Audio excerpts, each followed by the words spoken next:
History's Greatest Libels, by Steve Byas, Indianapolis, Indiana, Dog Ear Publishing, 2015, 128 pages, paperback.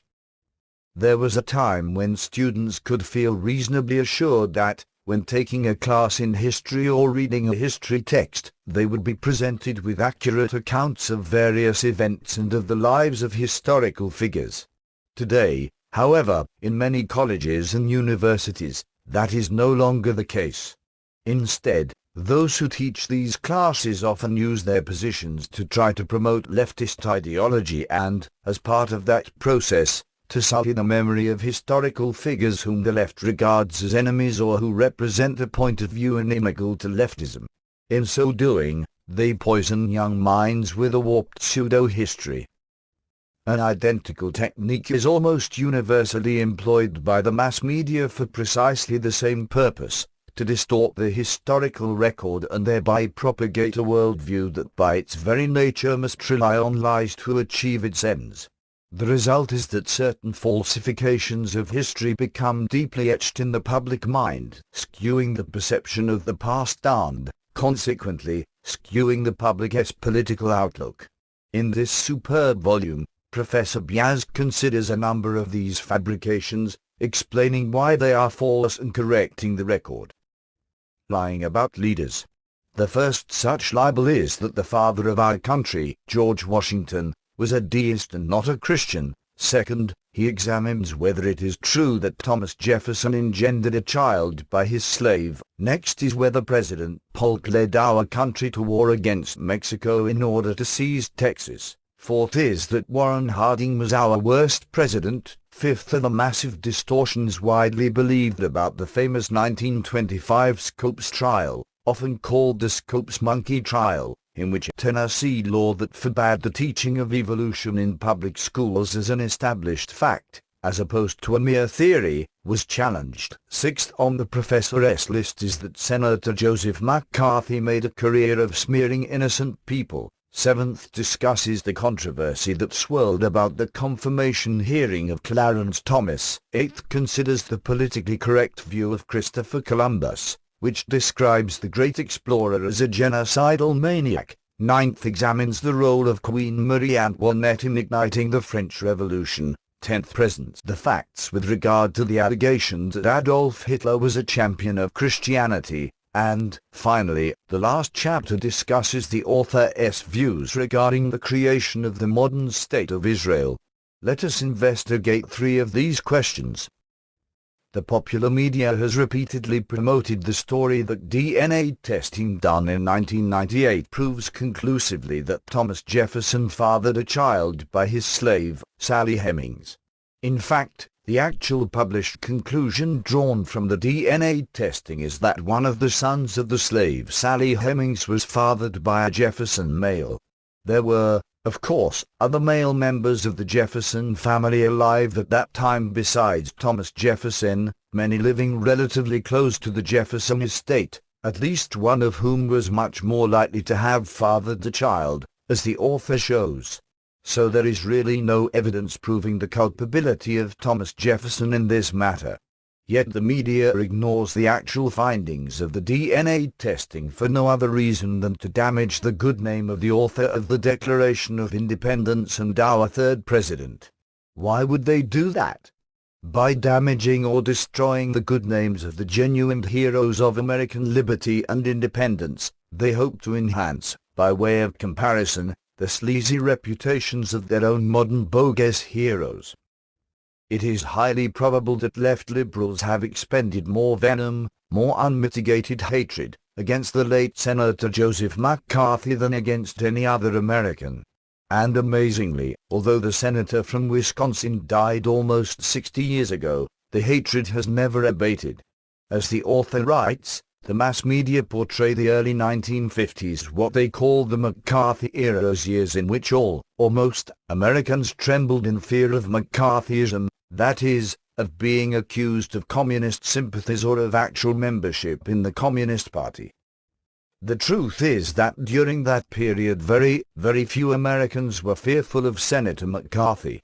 The only Americans who had any reason to be fearful were those who occupied positions in the federal government, since the senator's investigations encompassed only federal government officials and employees who in the past had given, or were then giving, support to the international communist conspiracy.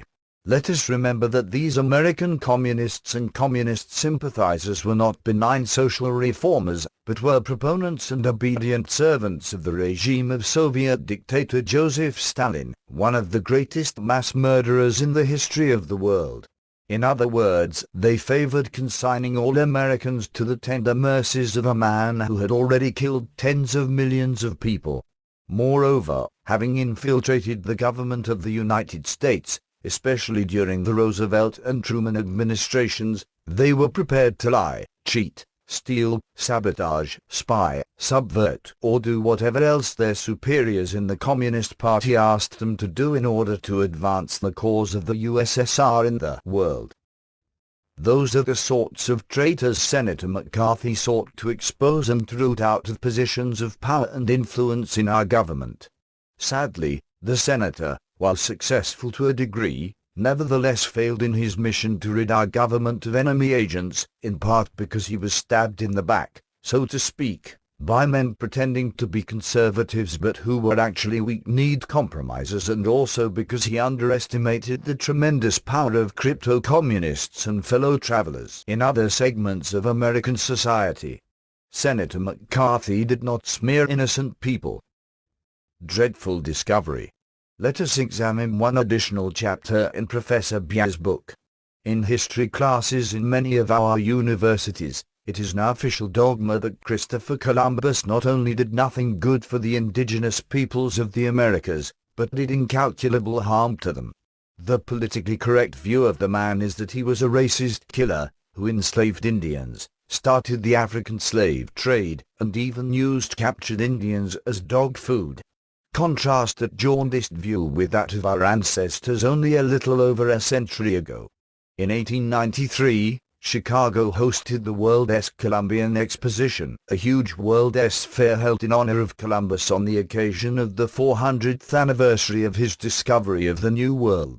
The opinion of an overwhelming majority at that time, and the opinion that prevailed until fairly recently, is that Columbus was one of the greatest men in world history, the man whose vision brought knowledge of two huge previously unknown continents to the remainder of the world.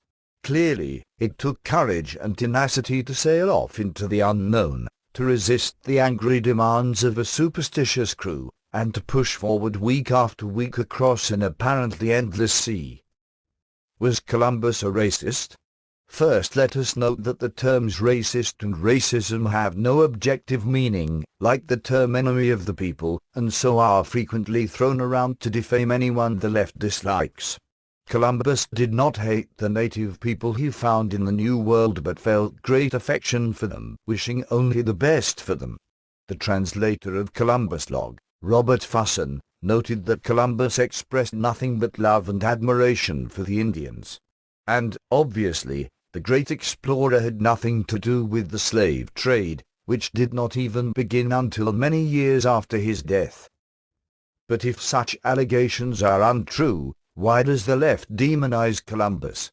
That he brought Christianity to the peoples of the New World is what most infuriates the left liberals, Professor Byas charges, since they hate Christianity and the civilization that Christianity created and nurtured.